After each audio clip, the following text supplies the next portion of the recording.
I'm happy you raised this question of language.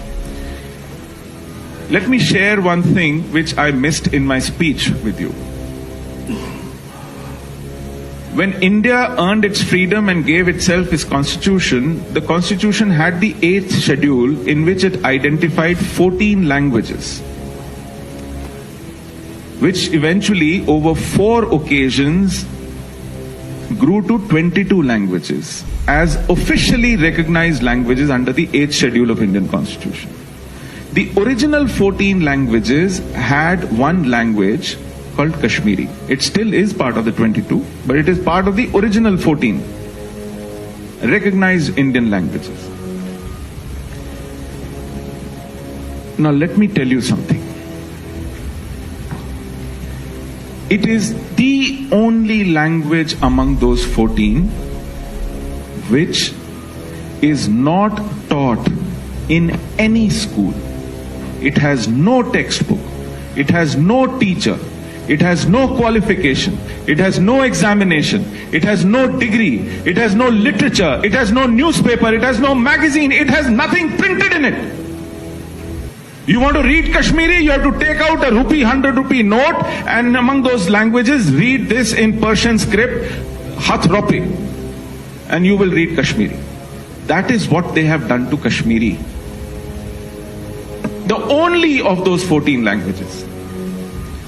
And I was saying language is the... Sorry, it is not taught in schools in Kashmir? No, sir. Sub-question only, sir. No textbook, no school, no degree, no qualification, no examination, no teachers, nothing. No official work. No newspaper, no textbook, nothing. No literature. Why?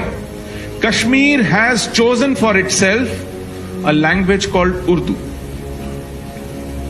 Same Urdu, which was not born in Kashmir but more than 1,000 kilometers away in the corridor between Delhi and Lucknow and Farrukhabad. The same language which was the language of mobilization for India's partition. The same language against which Bangladesh revolted and came out of Pakistan because they sought to annihilate Bengali the way Kashmiri is being annihilated, to be replaced by Urdu. The same language which has annihilated local languages in Pakistan. Do you know in Punjab's provincial assembly, if you stand up and speak in Punjabi, your words will be expunged. Pakistan has killed its own native languages of Sindhi, of Balochi, of Pashto and Punjabi, and Balti and Dardi in Gilgit and Pakistan. You talk about plurality, sir.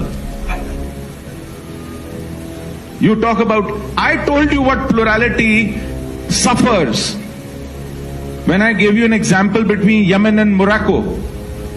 There is no plurality, sir.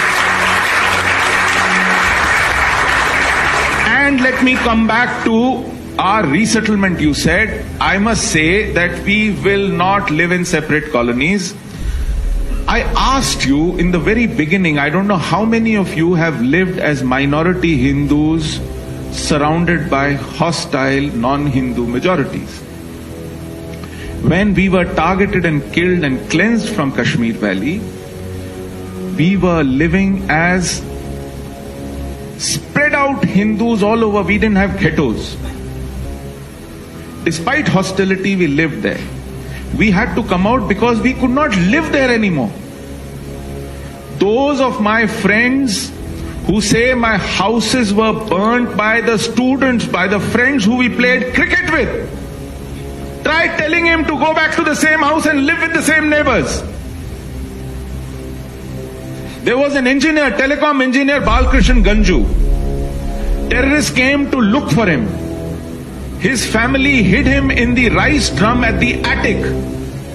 They searched entire house, couldn't find him, they were leaving. Because in Kashmir, in mohallas, houses are very close to each other. You open a window, you can see, look into another's house. When they were leaving, the lady from the next house called them back. She said, I saw him going up in the attic. Look for him there. They came back, went up to the attic, opened the rice drum, shot him dead in that drum. on his head. Try telling his family to live in the same neighborhood.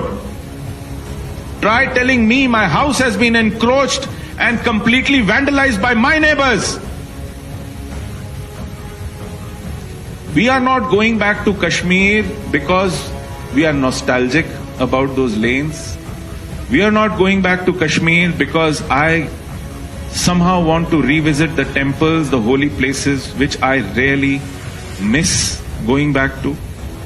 I am not going back to Kashmir because I like the climate, I like the apple, I like the lakes, I like the river. I want to go back to Kashmir because if I live out another generation or two, I will not be Kashmiri anymore. My children will not be Kashmiri anymore. I am going back to relive now as a community, to rebuild my community, to rebuild that identity, to nourish my knowledge of language and literature, which I can do only when I live together amongst my own. Not live as a soft target, not live as a hostage in the hands of jihadis who can turn my neck and butcher me as some kind of a ransom to this country called India. This is what they have done when people return to their villages. What happened in Vandahama massacre in 1998? What happened in Sangrampura massacre? What happened in Nadi Marg massacre? Not even 2-year-olds were spared.